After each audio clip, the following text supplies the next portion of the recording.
Hello and welcome to 3S Recipes, Smart Shrinking Solutions, Fostering Resilient Cities in the Peripheries of Europe.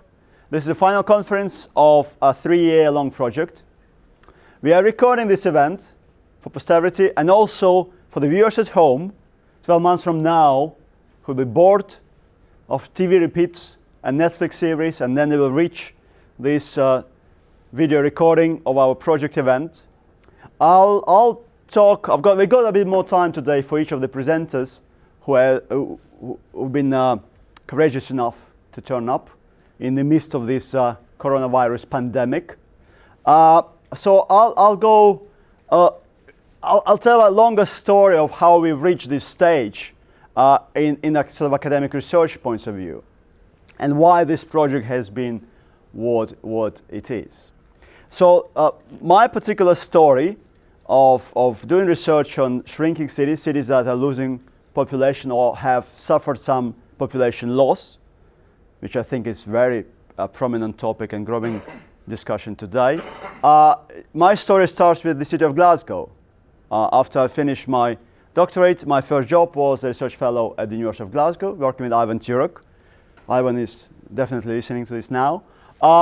And not far from my office, every day going to work, I saw this particular building, which is a B-listed building, Clydesdale Paintworks, which was in that particular derelict state.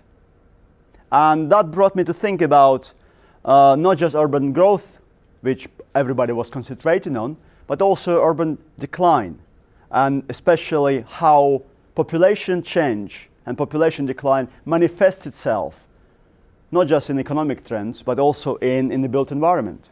And I thought that's a symbol, perhaps, of Glasgow's past, maybe not of Glasgow's future. However, the city of Glasgow did suffer permanent population loss. It reached its peak just around the 1920s, and from around 1920s, it suffered a continuous decline until sort of early 2000s, when the European Union enlargement brought in more people from Eastern Europe in particular to the city of Glasgow. So Glasgow has a little bit of upturn from about 2005, but obviously you can see that the city is far away from 1.2 million or so that it had back 100 years ago. So working in that city, which is a vibrant and lovely place, despite the statistics, we started to look around sort of European trends of urban growth and decline. And with Ivan Turok, we produced this paper that became quite popular in niche circles, I must say. Quite popular because what we did, we tracked population changes across the entire European continent, from the Atlantic to the Urals, in all urban areas above 200,000 people. We introduced that threshold almost arbitrarily for the simplicity of data collection, and that threshold produced about 1,000 urban areas across Europe. We collected population data from around 1960, because before 1960, between the end of Second World War and 1960, every city in Europe were regrowing. Every city in Europe were increasing population. From 1960, we started to see a divergence of population trends. What we found out, although we were looking for kind of resurgence, we were looking for renaissance, we were looking for what the then New Labour government were introducing, the urban renaissance and the recovery of British cities. We were looking for resurgence. We found that only 14% of cities across the entire continent were recovering, regrowing, like Glasgow at the time. 30% of cities, almost every third city in Europe, were actually continuously growing from about Second World War until 2005, when the paper was finished. But the plurality, or the biggest share of cities back then, were actually shrinking. They were losing population. And on the map, all the dark kind of dots are the urban areas which are growing in the early 2000s, and the white dots are all the cities that were shrinking in the early 2000s. And you can obviously, That's the other way around.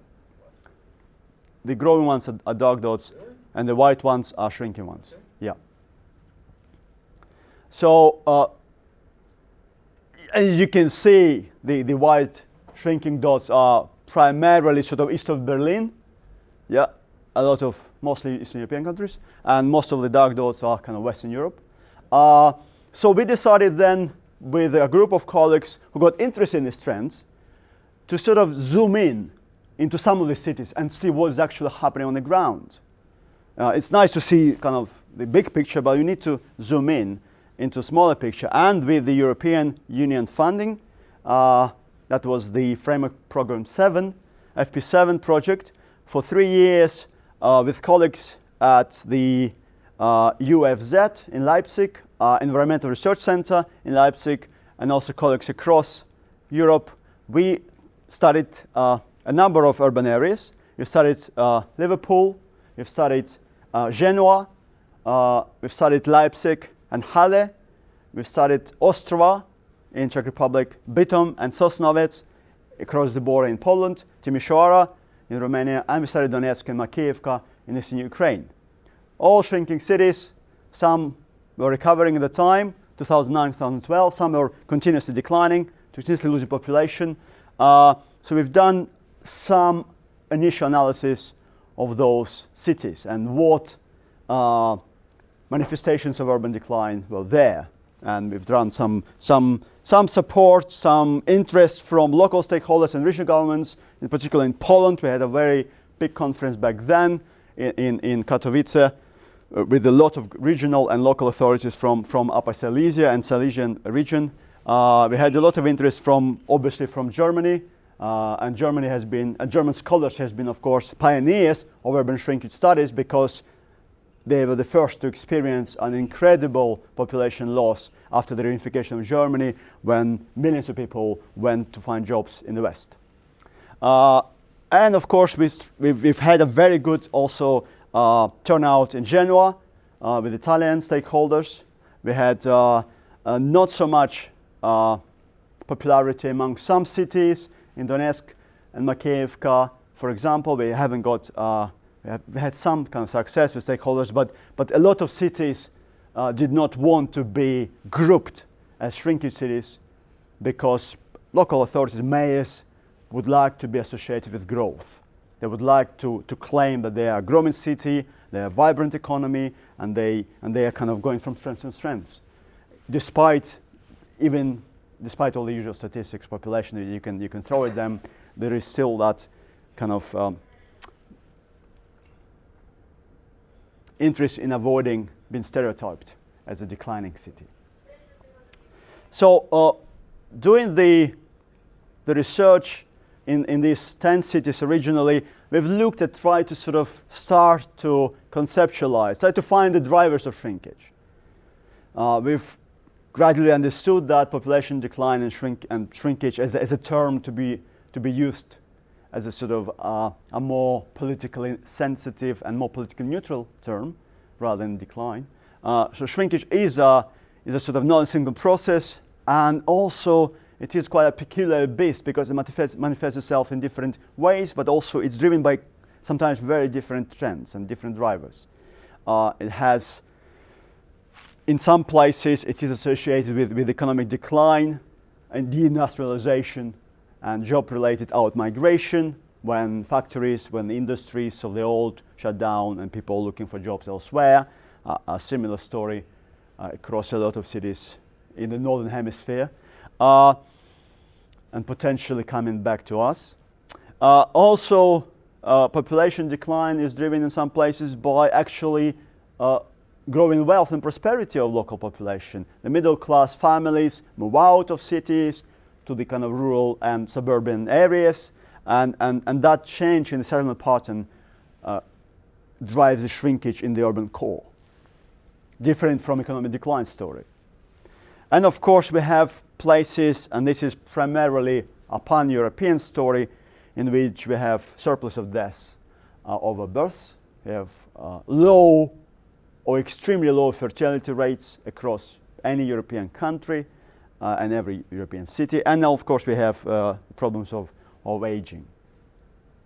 So those three drivers were kind of in front of our agenda. We try to schematically put that into some sort of perspective, looking also at the longer trends, perhaps looking at from 1970s until kind of early 2000s. We've started to play with different types of representations, how to sort of conceptualize this. But of course, then we realized we need to add the more perhaps obvious drivers of shrinkage, those which are connected to natural disasters, hurricanes, tsunamis, earthquakes that devastate cities, and coronavirus, one of those natural environmental issues that we are facing now. We don't know how impactful that will be on population growth trends. And also, of course, we should not avoid wars. And speaking now in 2020, and being from Donetsk, you know, my home city has been affected dramatically by war, and it's probably now fair to say probably a third of its size as it was before the war. So we added those two extra drivers of shrinkage, the economic one, the demographic one, the suburban one, and also wars and, of course, natural disasters. And as I tell everyone, shrinkage is a very old process. It's been with us since at least the last days of Pompeii. And I think looking at the audience today in this conference, I think the last day of Pompeii is a good image. This is Karl Brylov, a famous Russian painter, painted this 1833 in 1833. The Russian Museum in St. Petersburg have the original, beautiful, incredible, powerful painting of the volcanic eruption of Mount Vesuvius in 1979. So one of the causes of shrinkage, of course, of that city, which never recovered, as we know. So we published this research originally in 2014, called Conceptualizing Urban Shrinkage, with Annegret Hasse, Dieter Rink, Katrin Grossman, Matthias Berndt, and myself. Annegret couldn't come for the obvious reasons of German lockdown. Some other friends couldn't come for the obvious reasons of not able to reach British Isles by normal means. And finally, we've produced this sort of final conceptualization, a heuristic model, a sort of a model of how drivers of shrinkage, being economic decline, demographic change, suburbanization, political conflicts or natural hazards, how that impact on urban development at local scale, leaving us with population decline, and also producing a number of direct and indirect consequences of shrinkage. We mentioned aging already. Of course, we mentioned already the pictures of Glasgow underuse and vacant built environment, brownfields. In a lot of places, we are dealing with reinforced segregation of income groups or racial groups, unemployment, disinvestment in infrastructure, abandonment, tax deficits, fiscal crisis of cities that depend on residential income. So a lot of direct and indirect consequences are with us. And of course, what is important after we've done the analysis of the drivers of shrinkage is we found that what is interesting now, moving on from the analysis of the drivers, what's interesting is the governance and policies that have been implemented or not in each city, in each region, each country, how to deal and mitigate this. Policy decision making on multiple scales, multiple levels, and the acts of various agents and institutions, both within those cities and also external agents. So for the next sort of period of research, and this is where where 3S recipe comes in, we decided to look at the actual policies and responses. I need to add that it's important, and we always try to be cautious about a particular unfortunate trend in some of the urban studies, architecture and design disciplines of sort of almost beautifying or glamorizing urban decline. And there is this unfortunate term that some people invented to describe photo albums of abandoned, vacant, derelict places, of which there are dozens and dozens being produced, as ruined porn. A lot of people are buying expensively produced albums of Detroit, and here you have a few examples: American Ruin. You have the Ruin of Detroit, an intrinsic dereliction album. You have the Detroit Spectacular Ruin photo album of the Packard's plant, once originally the biggest automotive factory in the world. This was Detroit. Another ruin porn production. Beautiful, terrible ruins. Detroit and the Anxiety of Decline. And this is the book that tries to criticize, or at least try to sort of make a point how ruins acquire aesthetic value now, and how a particular dare I say middle class cohort of customers is admiring what some of us would probably not be willing to admire. Yeah. So we have to be very careful doing research in shrinking cities and non-shrinking cities to avoid that negative tendency, which I think is unfortunately with us. There have been some scholars who put this up front, who try to warn us about our actual ethical positioning versus studying shrinking cities. Bob Beauregard has been probably, for me, the most influential in terms of problematizing and also making the point that we need to position ourselves in a particular way, not to become one of those, as he described, voices of decline. We need to be careful to not become the messengers of doom and gloom, even in this particular moment, I think. So he mentioned in his book, which I do recommend to have a look at, republished the second edition 2002, Voice of Decline, the history of American obsession with shrinkage. He mentioned how urban decline is a politically powerful discourse, how it's been politically acquired by, in the American case, by Republican Party, based in more rural, conservative heartlands, versus more sort of leftist, inner city core urban dwellers, and how also it acquired unfortunate connections and anxieties about power of a country, and how a decline of a particular city is linked to sort of understanding of the nation's decline, and how that could be politically weaponized.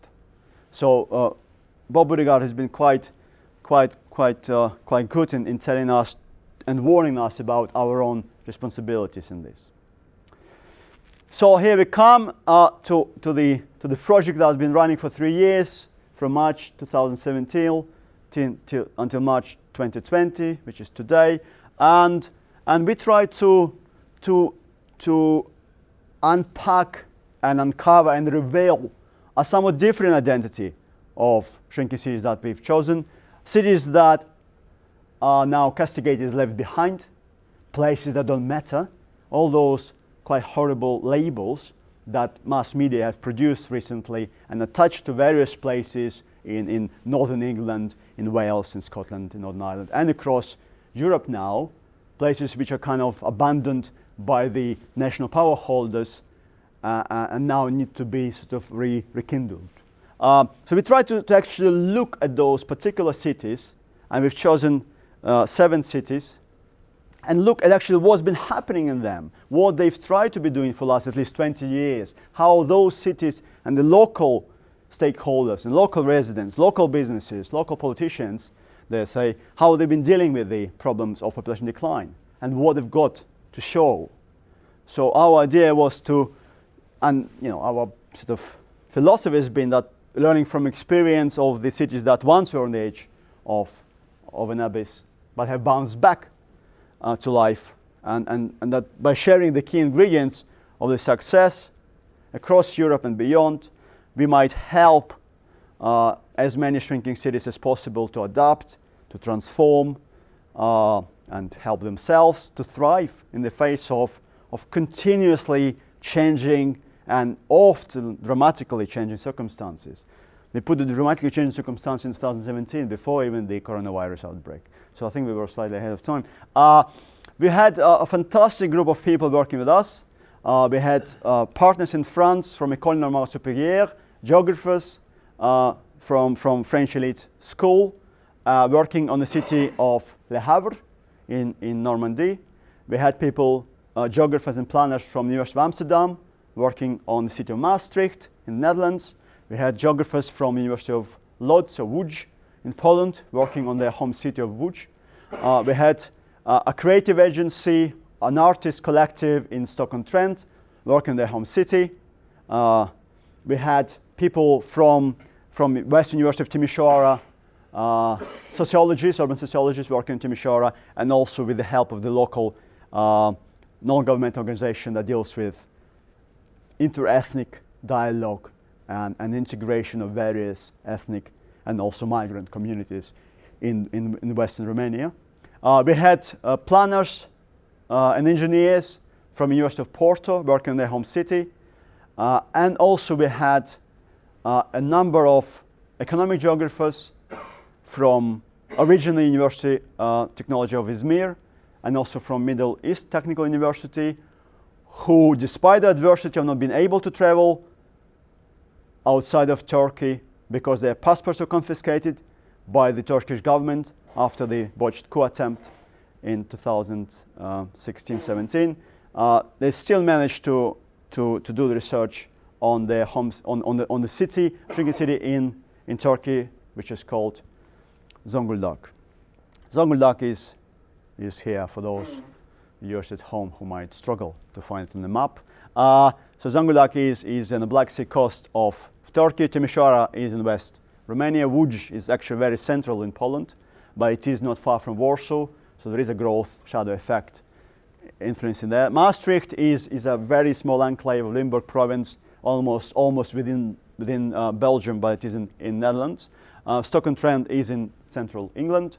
Le Havre is Normandy, and Porto is in northern Portugal. So we had those 7 cities, 9 partners, including University of Birmingham, geographers, planners, engineers, and the project has been run from University of Oxford with the generous support of JPI Urban Europe, the Joint Program Initiative Urban Europe, which is an agency that's pulling resources from various research funding councils to have joint projects.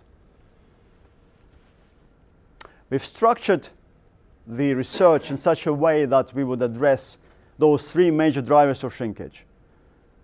The economic decline, the industrialization one, the demographic change and low fertility one, and of course the suburbanization and sort of urban sprawl one. So we've structured the project to look at the 3 dimensions or 3 themes of how urban economy and municipal finance cope with shrinkage, how connected and compact those cities could be to fight urban sprawl and to fight the flight of the affluent residents, and how attractive and livable those cities can become, not only to increase population fertility levels, but also maybe to attract other people, migrants from other cities or maybe even from abroad.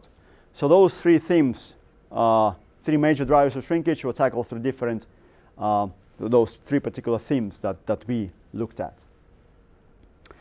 We also decided to adopt a long-term perspective, looking at those 7 cities over the last 20 years, so the 21st century shrinkage and the policies, but also we wanted to leave a legacy that could outlast the project and outlast the crisis of coronavirus, and hopefully be useful for the next 25-40 years by testing each of the initiatives, policies, projects that these cities introduced over the last 20 years, testing their resilience to the changes that might happen in the future. To do that, we have attempted to use a civil engineering methodology which was developed at the University of Birmingham, including some of the co-investigators on the project. Chris Rogers was one of the authors of this big study Designing Resilient Cities, A Guide to Good Practice. They've developed an urban future methodology, quite a methodical step-by-step approach to testing each of the solutions that we might be offered. So we try to use that methodology through the project by looking at the solutions, smart shrinkage solutions that the cities might have produced and the intended benefits that they might have had. Looking then at the necessary conditions that need to be in place for that solution, and in particular for those intended benefits to appear, and also then testing those solution benefit pairs versus the 4 scenarios of the future. I'll mention the 4 scenarios in a moment, but the idea of the method and idea of our application of the method would be to produce and implementable, robust solutions, implement and adapt those solutions that are more vulnerable to the future, and also perhaps force the local stakeholders to have a longer-term view of what they've been doing. Putting people in the room and thinking long-term, I think, is one of the best things that we've done, according to a lot of people and the feedback we have received. The 4 futures which the project has been tested the solutions for are a very broad possibilities of how the global society, the global urban society, will develop over the next 40 years. One of these paradigms, one of these future scenarios is based on sort of sustainability ethos. The other one is based on a more state interventionist policy reform agenda. The third urban future scenarios is based on a free market future in which market forces operate at will. And the final 4th scenario, which is becoming increasingly prominent today, the fortress world, in which the world is actually now deglobalized, and each city is now locked down, and inability of travel is reinforced by forces of enforcement, by police and by the army. So those, it looked quite a far-fetched scenario 3 years ago, but as a lot of people nodding in this room today, it looks apparently quite a possibility. So I just mentioned briefly how these 4 scenarios work. So the new sustainability paradigm is based on human behavioral change and political change and ideological change that is based on us understanding and valuing equity, equality, and sustainability. So it's a green paradigm, effectively, in which one planet living is taken on board by most of the population, and people care for a shared vision and for sustainable living and a much improved quality of life, but not at the expense of the future generations. Yeah. So in the new sustainability paradigm, new socioeconomic arrangements result in changes to the character of the industrial or urban civilization. In this particular urban future, local is valued more than global, local production is valued more than foreign trade, and the new sustainability paradigm calls for a revised model of economic development and active engagement of citizens in the production of this. It dates back maybe to Mill's 1848 writings, John Stuart Mill's, the English philosopher, and it's been now taken on board primarily politically by green parties across the world. Not only green parties, I dare to say, but green parties take it out as the main sort of ideology. The policy reform is a more sort of social democratic interventionist policy in which people do still behave the way they behave, and they do still value individual freedoms and also wealth, but the state enforces some kind of solutions and some sort of limitations on that, fighting perhaps climate change by diktat, trying to reduce some poverty, trying to increase environmental sustainability, and sort of mitigate some of the worst examples of high inequality and sort of damaging the environment. Consumerism, individualism still is the main ideology, but the state takes the role of making change through policy reforms. Perhaps 1930s Great Depression period is when kind of social liberal and social democratic agenda associated with John Maynard Keynes came forward, and probably you would say that the balance between economic growth and greater equality is coming from that sort of period. So that's the second paradigm that we've looked at. The third one is market forces. A free market society, self-correcting logic of competitive markets prevail. The current situation in most countries continue with major companies running the show. Competitive, open markets, global trade, and very little concerns for social and environmental problems. You might say this comes back to the Adam Smith's Wealth of Nations, 1776. Effectively, the key driver of these market forces, urban future is competitive open global trade and unfettered markets. This is the urban future that most participants in our workshops identified with very easily, because in most countries we're dealing with free market until now has been probably the prevalent code of practice. The fourth one is Fortress World. It is a world in which powerful individuals, groups, organizations develop an authoritarian response to threats of resource scarcity, of social breakdown, forming alliances to protect themselves in their enclaves of the wealth. Security and defensibility of resources, food, water supplies are protected and they're paramount for the privileged rich elites. Toilet rolls are rationed, but given in huge quantities in rich enclaves. Ventolin supplies are regulated, but not for everyone. So policy and regulation exists in the forces world, but the enforcement is limited, and the armed forces and police are there to impose order on the impoverished masses and protect the environment and prevent social collapse for the benefit of the wealthy few. It is a horrible picture that dates back to the Leviathan of Thomas Hobbes, 1655, who developed this portrayal of a dystopian world in which every man for himself. And that time, of course, it was man. So we tried to look at a particular solution that each of the 7 cities offered to us, and we tried to look how those solutions would work in these 4 different futures. And the solution that might have more resilience to these different changes is probably the solution that might be more beneficial and more adoptable. So that's sort of the idea.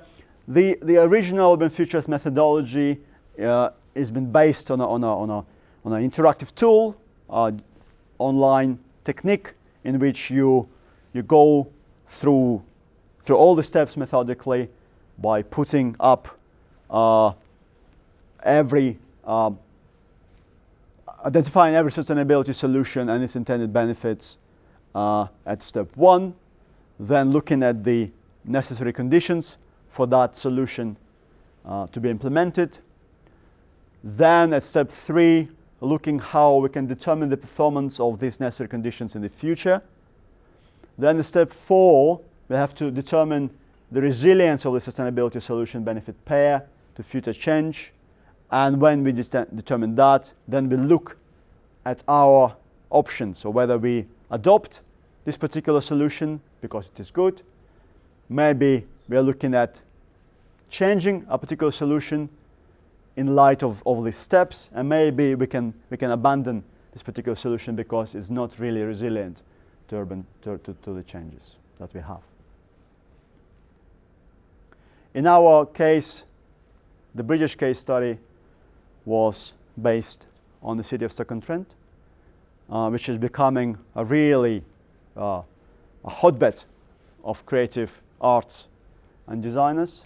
And this is a new trend of artists to develop images based on industrial heritage that the Peripheries have. We've run 3 workshops in Stoke-on-Trent, looking at economic and financial problems, looking at compactness and connectedness of the city, and looking at its livability and attractiveness. Run with our partners and BArts and University of Birmingham as well, and with the really fascinating group of local stakeholders. We've been working through the steps. We've adopted the methodology in a way that we had face-to-face workshops in physical contact, not social distancing, but getting closer and closer to each other. And we've also developed, made a decision to go through the first 2 steps only of the original method, and to complete the rest steps in the office of academics. For the original method requires entire days, if not weeks, to be spent in one room, which is not entirely feasible by local stakeholders. It's amazing how many different exciting projects each of the cities have offered. This is a list of just one particular workshop in Stoke-on-Trent. This one, the livability and attractiveness question that we've been dealing with, and the local stakeholders produced a whole range, enormous range of different successful projects, policy interventions that the city has implemented over the last 20 years. We asked people to vote on the best, and we kind of made a hierarchy of these votes. The most successful, most popular solutions then were dealt with at a later stage of the project. We look at the benefits, the intended benefits of each of these solutions. We look at the necessary conditions for those benefits to take place, and then later on we looked at the resilience to the urban future scenarios. So this is some of the images from the Stoke-on-Trent workshop. This is some of the images, people struggling with the solutions in Timisoara as well. You can see we managed, by using this engineering methodology, we managed to have 7 research groups working in unison, working on a similar kind of level. Each of these solutions then were sort of graded and checked against these 4 scenarios. Some of the solutions worked quite well in the new sustainability paradigm, although they had some missing ingredients. Some of the solutions worked mediocre in most other scenarios. Some of the solutions didn't have necessary conditions in other scenarios. So effectively, each of the policy solutions and the policy brief that we produced in the end provide the local stakeholder and the reader, any reader that can see, with a number of options. At least everybody is warned how resilient this solution could be to the future, and everybody can then adopt or abandon a particular solution if they so wish. This particular case was based on the Smithfield Central Business District redevelopment in Stoke-on-Trent, for example. This is an example. Our project has been run with the consortium meetings every 6 months. We started as a kickoff. This is we are struggling. You can see the pain on the participants' faces, struggling with the urban futures methodology in the original workshop in Brussels in May 2017. We had 2 flip charts and also a screen to help us. We are struggling here in Timisoara. You can see one of the workshops as well, looking at the color grids and the original meetings.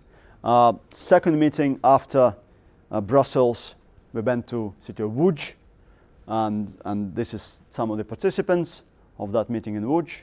The third meeting we had 6 months from that was in Maastricht. This is Maastricht City Hall, Town Hall, with local stakeholders, regional governments as well, not only the municipal governments. And we had quite a good participation from local stakeholders. Some of them followed us from Maastricht onwards until now. The next meeting we had was in Porto, in Portugal. Happy days, sunny, sun hats, glasses. Great meeting. We had also good participation from local deputy mayors and such. The next meeting was in Le Havre. It's probably the largest grouping we've had. We had the whole delegation from Zonguldak, including the mayor of Zonguldak, of Turkish city that we're dealing with. We had also good representation from our East Asian friends from Japan. Before we have our friend in China as well. A big delegation from Turkey here. And all the other partners were present in Le Havre in France. That was followed by a meeting in Timișoara in Romania in the autumn of 2019.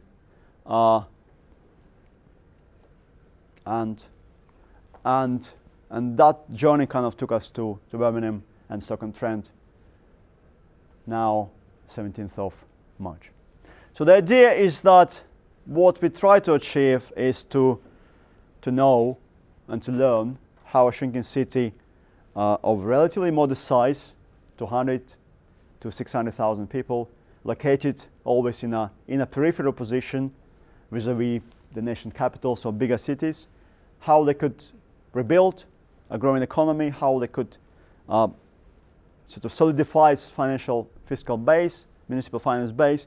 We also learned how a shrinking city can create a more compact, connected urban environment to prevent environmental damage by passenger transport in particular for the remaining inhabitants, and of course improve air quality. And also we've looked at how cities can improve its attractiveness, their attractiveness, and foster vibrant local communities and neighborhoods in those 7 cities.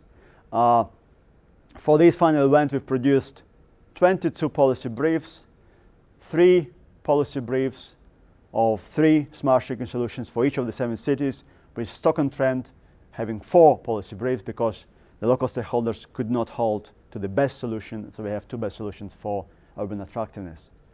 So 22 policy briefs will be uploaded, are present now, but will be uploaded on the website, in which this film will also be uploaded, and we will be asking all the local stakeholders to translate those policy briefs in their local national languages so that also they're available to the local and national policy-making bodies in their local language. And we'll try to showcase these smart shrinking solutions produced by Stoke-on-Trent, by Le Havre, by Maastricht, by Łódź, Timișoara, Zonguldak, and Porto. We'll try to showcase from now onwards in various international meetings, which will hopefully be restarted 12 months from now, although I could be very optimistic. So thanks a lot for watching, and tune back. We'll be coming back to service after change of the microphone. Thank you.